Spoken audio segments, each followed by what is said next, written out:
Madame Belansky, Agnès Belansky, vous racontez le moment où vous êtes au kibbutz, vous arrivez au foyer national juif qui devient donc l'État d'Israël en mai 1948. Le lendemain, les pays arabes entrent en guerre contre le nouvel État d'Israël. Comment est-ce que les choses se passent pour vous? Les choses se passent pour nous beaucoup mieux que pour... je dois raconter, deux amis de Malmaison qui, eux, n'ont pas eu notre veine, parce que nous arrivons, nous allons directement au kibbutz où nous sommes considérés comme mobilisés sur place. Betzera est un kibbutz assez épargné, qui n'est pas sur la frontière.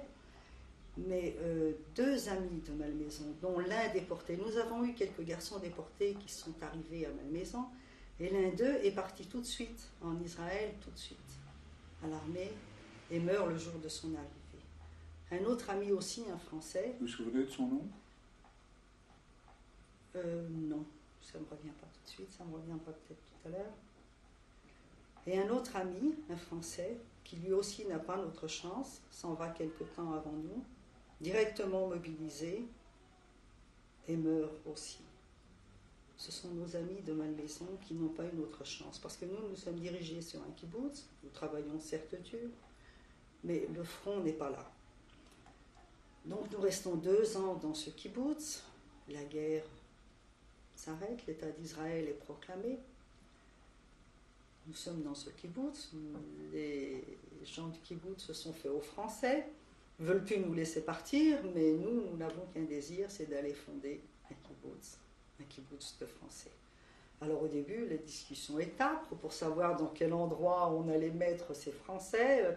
Il était question de les envoyer du côté de Jérusalem. On dit mais non, mais les Français ils vont pas les casser des cailloux, c'est trop dur pour eux, qu'on n'avait pas une très bonne réputation. Quelle tâche effectuez-vous au kibbutz de Betzera? Je travaillais dans les bananeraies, je travaillais dans les vignes. Il y avait aussi des vignes, des vignobles. Je taillais les vignes, on cueillait les vignes, on cueillait les raisins, on cueillait les légumes. J'adorais travailler à l'extérieur. Et même par la suite, au kibbutz Karmia, il y avait des espèces de toranout. Je ne sais pas si vous savez ce que c'est qu'une toranout. Ce sont des... on dispatchait les gens dans différentes tâches et tout le monde devait passer un peu à la cuisine. Moi, dès qu'on me mettait à la cuisine, c'était l'horreur, tout le monde m'entendait hurler, je voulais travailler dehors dans le jardin. Donc nous sommes 2 ans au kibbutz et nous fondons notre kibbutz. On nous désigne un endroit près de Gaza, à côté d'Yad Mordechai, qui était un kibbutz ancien déjà. Et nous créons ce kibbutz avec beaucoup de cœur, avec beaucoup d'enthousiasme. C'était une période extraordinaire, Israël, à cette époque-là. Quel est le nom de ce kibbutz? Karmia.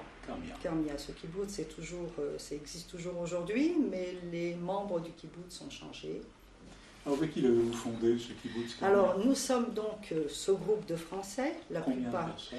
Nous sommes une quarantaine.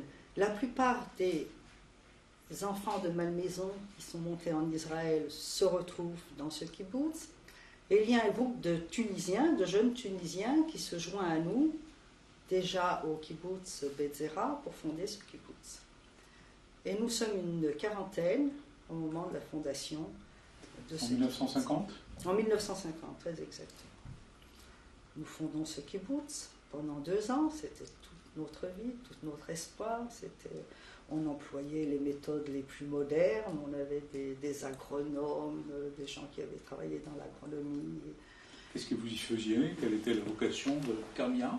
Alors Karmia, le nom de Karmia, ça veut dire vigne, et vigne du ciel. Il y avait déjà des vignes qui avaient été plantées, il faut le dire, par les Arabes, parce que nous nous sommes installés sur l'emplacement d'un village arabe où les Arabes sont partis au moment de la guerre avec Israël, et nous sommes installés sur ce village qui s'appelait Herbia. Et il y avait déjà des vignes, donc nous continuons à travailler ces vignes, nous faisons beaucoup d'agriculture. Et, qui faites-vous dans ce kibbutz? Alors moi, dans ce kibbutz, je travaille au jardin potager, j'adore travailler au jardin potager. Il n'était pas question de me mettre dans un autre endroit parce que c'était C'était l'horreur la plus absolue pour celui qui m'avait désigné ailleurs, surtout dans la cuisine, et j'ai beaucoup de plaisir à travailler à ce jardin potager. Donc nous sommes là, je me marie avec Robert Abelansky. Nous avons une petite fille, au début 52, en août 52. Et tout se passe bien jusqu'au moment des procès Slansky. Votre mari venait également de la Malmaison. Mon mari ne venait pas de la Malmaison. Mon mari, son parcours avait été un peu différent, puisque pendant la guerre, lui et ses frères ont été cachés chez des paysans dans la Sarthe. Et ils se sont retrouvés après la guerre dans une autre maison qui s'appelait Jouy-en-Josas. Mais le circuit était à peu près le même, plus de sous pour ses enfants, pour ses maisons d'enfants, qu'il faut diriger ailleurs, il faut faire autre chose. Et tout naturellement, nous nous retrouvons dans le même mouvement de jeunesse, qui est la Shomerat Tzahir, et nous nous retrouvons ensemble à Betzera et à Carmilla, où nous marions en 52, et nous avons notre première fille, Talia. Tout se passe très bien juste au moment des procès Slansky. Les procès Slansky étaient des procès, comme on le sait aujourd'hui, truqués, des procès en Tchécoslovaquie. Et Slansky, qui était ministre, était accusé de sionisme. Il était ministre, il était accusé d'espionnage et de sionisme. Et on sait aujourd'hui que ces procès étaient truqués, mais à l'époque nous ne le savions pas. Nous avions une admiration sans borne pour l'Union soviétique, qui malgré tout avait contribué à libérer l'Europe.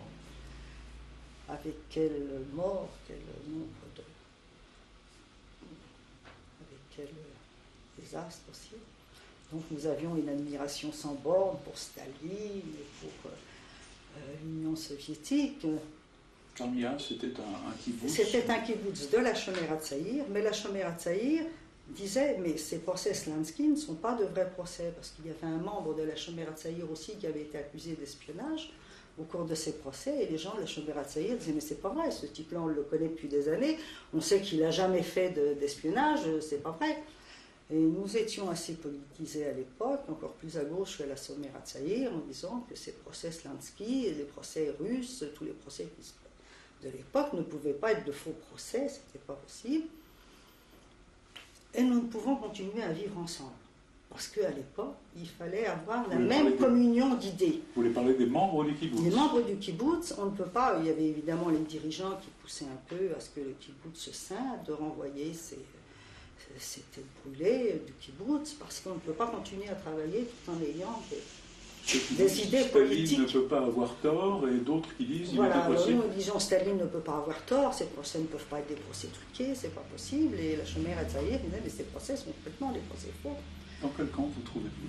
Moi, je me trouvais, je n'étais pas tellement politisée, mais enfin, je suivais mon mari.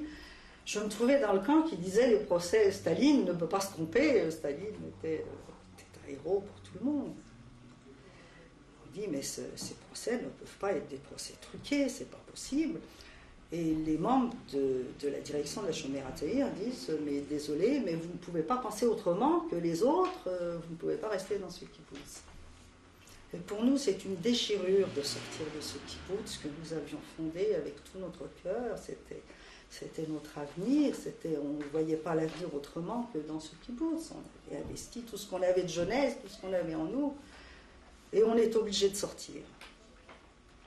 On est obligé de sortir de ce kibbutz. On fait quand même la grève de la faim pour obtenir quelques sous. Et puis, à quel moment ça se passe donc en 52? Ça se passe en 52. Ma fille a 6 mois, donc elle est née en août, ça se passe fin 52. Et nous sortons du kibbutz pour nous retrouver à Tel Aviv, dans des conditions assez pénibles, parce qu'à l'époque, il y avait des restrictions sur tout. Il y avait du travail, mais c'était difficile d'en trouver. Mon mari, qui était un excellent ouvrier, mon mari, quand on savait qu'il sortait du kibbutz, tout de suite on l'embauchait, parce que les gens du kibbutz ont toujours eu de très bonne réputation. Mais comme il était assez politisé, il ne restait pas longtemps dans une place. Donc, quel métier a-t-il exercé? Il était peintre en bâtiment, il faisait de tout ce qu'on n'avait pas de métier. Qui avait appris un métier dans les maisons d'enfants? Personne n'avait appris de métier. Il faisait ce qu'il trouvait, il était peintre en bâtiment. faisait travailler comme ça, il pouvait, très courageux. Malheureusement, ces questions politiques lui jouent encore un tour. Et la situation était assez difficile. Moi, j'ai une petite fille à charge. Je me débrouille, je travaille un petit peu. Je donnais à l'époque des cours d'hébreu à Radio Israël, là, pour les Français, pour les Olim Pradashim. Mais la situation est très difficile. Et ma sœur m'envoie un billet. Ma sœur qui ne pouvait pas se passer de moi, vraiment, elle était déjà venue nous rendre visite au kibbutz. Quand elle nous envoyait un colis, c'était formidable. À l'époque, un morceau de saucisson était partagé entre tout le kibbutz, c'était beau. Et elle dit, moi j'envoie le billet à ma sœur pour qu'elle vienne le voir. Et c'est vrai qu'une fois arrivée en France, j'avais plus du tout envie de repartir. Et c'est ainsi que nous nous installons de nouveau en France. Votre mari vous a rejoint ou Alors vous êtes mon mari m'a billet rejoint quelque temps après.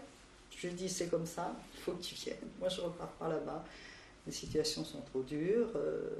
On était partis là-bas pour être au kibbutz. Et il vient me rejoindre et on s'installe en France. Avec l'aide de ma sœur, toujours.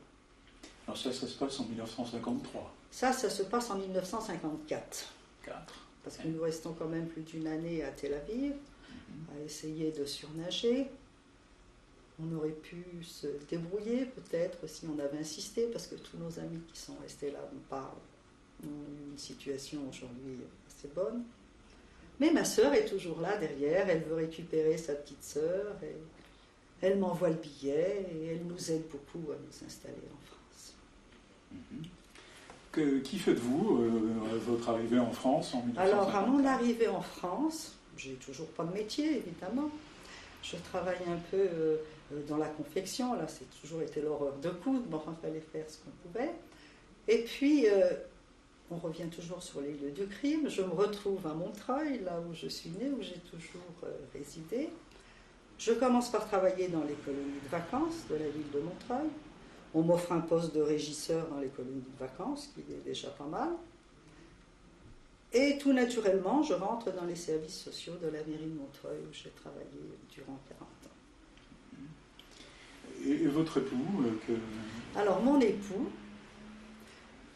qui n'a toujours pas de métier, son frère travaille dans les cuirs et peaux brutes, et le fait rentrer aussi dans cette filière. Et comme c'est un garçon extrêmement consciencieux, il a très bien réussi dans ce métier, dans les cuirs et peaux brutes, où il était considéré comme un des grands de ce métier. Il a fondé une entreprise ? Il n'a pas fondé une entreprise, il a travaillé dans une boîte, avec une très grande considération. Il s'est fait un nom dans ce métier. Alors, il faut revenir un petit peu sur le procès Stansky, de ce que vous y avez vécu en Israël, et puis ensuite la vérité s'est faite en France. Montreuil, c'est une ville effectivement qui, jusqu'à aujourd'hui, est restée d'obédience communiste. Oui, comment est-ce que vous vivez alors cette arrivée en France, très politisée ? Mon mari est toujours très politisé, moi beaucoup moins, parce que je suis un peu mon mari, hein, je ne sais pas toujours ce que je dis, mais j'étais quand même la première qui était contre le culte de la personnalité, contre le culte de Staline, parce que je me souviens que la première chambre que nous avons eue au kibbutz, il avait installé le portrait de Staline au-dessus de notre lit. J'ai dit, écoute mon vieux, tu choisis, c'est moi ou Staline. Alors déjà, j'étais contre le culte de la personnalité. Il a enlevé le portrait de Staline et nous sommes restés ensemble. Mais il est très politisé, évidemment. Nous nous trouvons à Montreuil, qui est une ville toujours d'obédience communiste. Nous rencontrons des communistes qui sont des gens extrêmement bien. Mon mari est un militant très ferme, comme ça. Tout ce qu'il fait, il le fait toujours à fond. Et il rentre au Parti communiste français ? Il rentre au Parti communiste français, il est très impliqué, vous le rejoignez ou vous restez un peu en marge ? Non, moi je pense, après cette période, je travaillais à la ville de Montreuil, mais je n'ai jamais eu de carte du Parti communiste. Et lui, nous avions un milieu de communistes, des gens vraiment très bien. Et alors, il distribue l'Humanité tous les dimanches, et il est tellement consciencieux que des fois, il revient à 2 heures de l'après-midi. Je lui dis, il me dit, j'ai encore quelques journaux à vendre. Alors, je lui dis, t'as qu'à les acheter. Il me dit, ah non, non, ça se fait pas, ça. Il faut absolument distribuer la parole du communisme. Alors, il reste dehors très tard à vendre ses journaux, à vendre l'Humanité. Et puis, arrive l'invasion de Prague, arrive la guerre des 6 jours, et il commence à se poser des problèmes. Il commence à se poser des questions. Et c'est à partir de cette période... C'est à partir de la guerre des 6 jours en 1967 ou à partir de l'invasion de la Tchécoslovaquie? C'est les deux en même temps. Je pense que ça a commencé avec la guerre des 6 jours, où nous avions un ami qui était là, et il voulait l'amener dans sa cellule pour qu'il explique aux gens de la cellule quelle était la situation d'Israël, la guerre des 6 jours, pourquoi et qu'est-ce. Et les gens de la cellule ont dit, mais ça ne nous intéresse absolument pas. Il a commencé déjà à se dire, voilà, c'est des gens qui ne veulent pas connaître, qui ne veulent pas savoir. Et ensuite, il y a eu l'invasion de la Tchécoslovaquie qui, évidemment, l'a ébranlé fortement. Et de là, en 1967, quel est votre rapport à Israël au moment de la guerre des 6 jours et de l'avant-guerre des 6 jours? Nous sommes très attachés à ce pays, comme aujourd'hui, évidemment. Nous y avons vécu des moments formidables, des moments durs, des moments formidables. À la guerre de 6 jours, évidemment, nous sommes tout à fait retournés. Au moment de la guerre de 73, mon mari prend sa valise et va aider Israël. On ne veut pas de lui à l'armée, évidemment, parce qu'il n'a pas fait de service militaire, mais il travaille sur place dans un kibbutz. Donc ce pays nous est toujours très cher. Et quelle que soit la guerre, c'est le...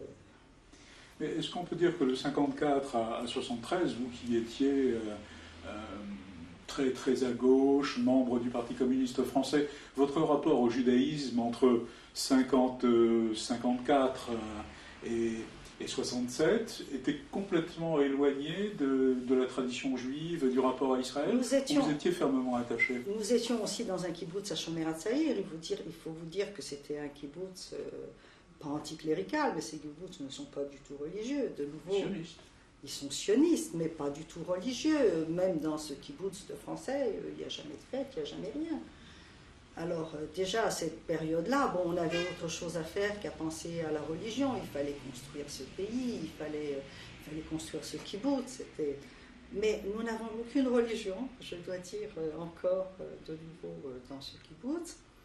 Et de nouveau de retour en France, rien. Parce que mon mari est communiste, moi aussi un peu, et il n'y a aucune religion. Ce que je regrette amèrement aujourd'hui, de ne pas avoir inculqué à mes enfants un peu de tradition que j'avais, parce que je l'avais appris à ma maison, là, après. Et ça, j'ai toujours regretté jusqu'à aujourd'hui. Donc, nous nous trouvons en France, et petit à petit... mon mari déjà commence à se poser énormément de questions, s'éloigne du Parti communiste, rend sa carte du Parti communiste. Et puis les choses se sont faites naturellement après, avec tout ce qu'on a pu découvrir sur les crimes de Staline, c'est une grande déception quand on apprend qu'un tel pays, en lequel nous avions une telle foi, est un échec total. C'est une grande déception, surtout quand on était croyant comme mon mari l'était. Vous qui travaillez à la mairie de Montreuil-sous-Bois, est-ce que vous avez des difficultés dans votre profession, puisque vous exercez une responsabilité à la mairie de Montreuil? Est-ce qu'au moment où votre époux quitte le Parti communiste français, vous avez des difficultés? Non, pas du tout, parce que je pense qu'il y avait une séparation entre... c'est une municipalité, il n'y a pas que des communistes qui travaillent dans cette mairie, et absolument pas, et je crois que les gens du Parti communiste qui étaient à la mairie de Montreuil avaient une admiration sans borne pour mon mari. Et je les ai rencontrés par la suite plusieurs fois. Et quand ils me parlaient de Robert, évidemment, ils étaient en admiration devant lui. Mais je n'ai jamais dit qu'il avait quitté le parti. Ils ont dû l'apprendre après. Je n'ai jamais osé, parce qu'ils avaient une telle admiration pour lui. C'était des gens tellement bien. Et tout le monde a été berné par le communisme, par l'Union soviétique. Et, vous savez, à part les dirigeants qui savaient ce qui se passait, les autres n'étaient pas au courant.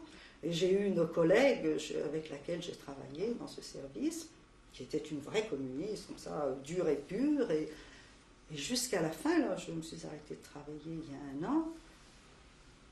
malgré tout ce qu'on savait, vous vous rendez compte, il y a 1 an ou 2, tout ce qu'on savait sur l'Union soviétique, elle ne voulait plus croire. J'avais honte de lui raconter des trucs quand on visitait les pays de démocratie populaire ou l'Union soviétique. J'avais honte de lui raconter ces trucs pour ne pas la décevoir de trop.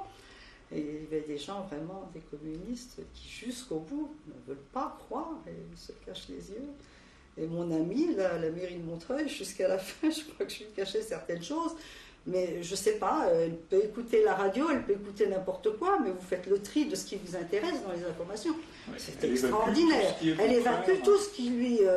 elle adorait Sardou, et quelquefois, bon, moi je la prenais en voiture pour aller travailler, je mettais le disque de Sardou, et la seule chanson qu'elle connaissait pas, c'était Réveille-toi Lénine, ils sont devenus fous. Mais c'est bizarre comment on peut faire un tel haro sur ce qui ne vous intéresse pas et sur ce qui vous fait peur. Est-ce qu'on peut dire que le phénomène identitaire, puisque effectivement vous avez parlé de la tradition juive, de la religion, mais en dehors de cette appartenance religieuse, le phénomène identitaire de rattachement avec Israël n'a jamais été absent. Ah non, même quand vous avez jamais. quitté Israël. Non, jamais. Nous sommes toujours très très liés à ce pays, et le moindre attentat nous retourne, mais nous sommes très très liés à ce pays. Alors c'est à partir de 1968 que vous-même vous commencez à vous éloigner avec, en même temps que votre épout, du Parti communiste français. Absolument. Et à partir de cette période-là, et puis petit à petit, les choses se font d'elles-mêmes, toutes les révélations. Slansky vous rattrape. Absolument. Et quand on rencontre nos amis, on disait vous aviez raison, mais parce que le kibbutz a été complètement détruit par cette scission au sein de ce kibbutz, ça l'a détruit entièrement. Alors on leur dit vous aviez raison, mais vous aviez raison trop tôt. Donc on aurait pu continuer à vivre, discuter politique peut-être pendant 1 année ou 2, puis c'était tout. Le travail se faisait aussi. Et ce kibbutz, c'est dommage, n'est pas ce qu'il aurait pu être, ce qu'on aurait souhaité. Qu'est-ce qu'est devenu Carmilla aujourd'hui? Carmilla est un kibbutz qui a reçu des gens du pays, des Tsabras, qui sont souvent repartis, et des gens d'Amérique du Sud, des Argentins. Et ce kibbutz existe toujours. Ils avaient une usine de couverture qui était très connue en Israël. Mais maintenant, ils sont grevés de dettes, comme beaucoup de kibbutzim, mais ils sont en grosse difficulté. Mais là, lors de notre dernier séjour en Israël, nous avons assisté à un mariage. Notre ami, marié, notre ami Toto, dit Adolphe, mariait son petit-fils au kibbutz Carmilla, et nous y allons tous les ans au kibbutz. Mais de voir ce mariage dans ce kibbutz, on avait sorti toutes les tables dehors, et puis il y a eu une roupa, pour la première fois au kibbutz Carmilla, parce que lorsque nous nous sommes mariés avec mon mari, moi, la plupart des filles, il y avait 3-4 mariages en même temps, la plupart des filles étaient enceintes, en short, le rabbin regardait comme ça de biais les filles qui étaient enceintes, alors, et il y avait une alliance pour tout le monde, et pour la première fois, là, il y avait une roupa avec un rabbin, alors on était très émus. Ça vous a rappelé votre propre mariage dans ce kibbutz? Oui, c'était un mariage vraiment assez drôle, parce que mon mari était en retard, je sais pas, à l'époque il travaillait avec des jeunes à Migdal, qui est aujourd'hui Ashkelon, Migdal Ashkelon, il est arrivé en retard, alors moi j'attendais avec impatience, mais il y avait une alliance pour tout le monde, alors on se passait l'alliance les uns aux autres, et puis on était en short, et le rabbin nous regardait comme ça, de pied. Et sur la traduction de notre mariage, il y a marqué « marié par le sacrificateur du kibbutz Carmilla ». C'est drôle, sur la traduction. Il y avait un Moël à Carmilla? Je pense, oui. Peut-être pas à Carmilla même, mais on faisait quand même les circoncisions dans les cliniques même, dans les hôpitaux et dans les cliniques. Mais à Carmilla, il n'y avait pas de Moël. Ouais. Il n'y avait pas de médecin non plus, parce que il y avait un médecin au kibbutz, Yann Mordechai, qui venait de temps en temps, alors on allait le voir, il disait, on souffrait, on avait tous des amis, des trucs comme ça, alors il disait, vous êtes mariés? Non, on n'est pas mariés. Mariez-vous, vous verrez, ça ira mieux. On revenait 2-3 ans après, vous êtes mariés? Oui. Et il y a un enfant, vous verrez, ça ira mieux. C'était ça. On se portait bien, on était jeunes quand même. Est-ce que vous avez revu les jeunes de la même maison, ceux qui sont allés à Bethsera, à Carmilla. Ces jeunes de la Malmaison, ces gens de la Malmaison, nous suivons régulièrement comme des frères et sœurs. Nous avons organisé, mon ami et moi, une de mes amies et moi, l'année dernière, une réunion avec le docteur Wexler, qui aujourd'hui exerce à New York, qui est venu spécialement pour cette réunion. Et nous nous sommes tous retrouvés en Israël. Mais nous avons des relations très suivies les uns avec les autres. Certains sont en Amérique du Sud, d'autres à San Francisco, Los Angeles. Notre ami de Los Angeles, qui nous était très cher, vient de décéder. Beaucoup en Israël. Nous suivons régulièrement, nous avons des nouvelles très régulières. Nous sommes pratiquement comme des frères et sœurs. Et les parents de ces amis qui sont comme vos frères et sœurs, sont-ils revenus pour certains de déportation? Non, tous ceux qui sont partis en Israël, je pense, étaient des orphelins. Les parents ne sont pas revenus. C'est pour ça que nous nous sommes retrouvés à Malmaison. C'est pour ça que nous nous sommes retrouvés en Israël, parce que ceux qui avaient de la famille restaient en France. Mieux, on leur payait des études, sinon ils avaient un métier, ils pouvaient s'installer en France. Mais les autres n'avaient personne et nos amis n'avaient personne. Et certains avaient beaucoup de veine, je ne sais pas si on peut appeler ça de la veine, parce que je ne regrette pas du tout cette époque d'Israël. Mais par exemple, notre ami qui est parti à Los Angeles avait une tante aux États-Unis, qui l'a fait venir aux États-Unis. D'autres, notre ami de San Francisco, son petit frère a été adopté par une famille américaine. Vous voyez, c'était un peu ce genre de filière. On adoptait les enfants juifs quand on pouvait, quand il y avait de la famille. Mais sinon, tous nos amis sont orphelins pour la plupart. Vous avez appris l'hébreu, donc vous parlez hébreu? Nous avons appris l'hébreu, oui. Alors, comme je faisais partie des plus jeunes, nous étions 3-4 très jeunes dans le groupe, les autres étaient avec quelques années de plus, c'est pas beaucoup de 3 ans. Nous avions un professeur d'hébreu particulier qui nous a appris la Bible qui nous a appris l'hébreu à travers la Bible, et c'était une période magnifique. J'ai appris à découvrir la Bible. Alors vous avez, oui, appris à... On a appris l'hébreu tous ensemble, évidemment. Au début, c'était difficile parce que on parlait tout naturellement français. On disait rakivrit, il fallait revenir à l'hébreu, mais... Vous appelez Nitsa, votre nom hébraïque, c'est Nitsa. Alors, mon nom hébraïque est Nitsa. Chacun d'entre nous a pu changer son nom, a pu trouver un autre nom. Moi, j'avais trouvé un nom de la Bible encore, je fouillais dans la Bible. Je voulais m'appeler Achinoam, et puis personne ne voulait m'appeler comme ça, Achinoam, mais qu'est-ce que c'est que ce nom-là? Et quand j'ai trouvé Nitsa, bon, bah, ça a été, ça s'est fait tout naturellement. Et votre mari Robert, quel est son prénom hébraïque? Rouven, qui est le nom, la traduction hébraïque de Robert. Alors, vous êtes revenu en France, on a parlé de votre première fille, votre premier enfant, qui est né donc en Israël, Talia Avital, et vous avez un fils. Nous avons eu un deuxième enfant qui est né en 1961, qui aujourd'hui est marié avec une juive pied noir, qui elle suit tout à fait de près la tradition juive, pour laquelle je suis vraiment ravie.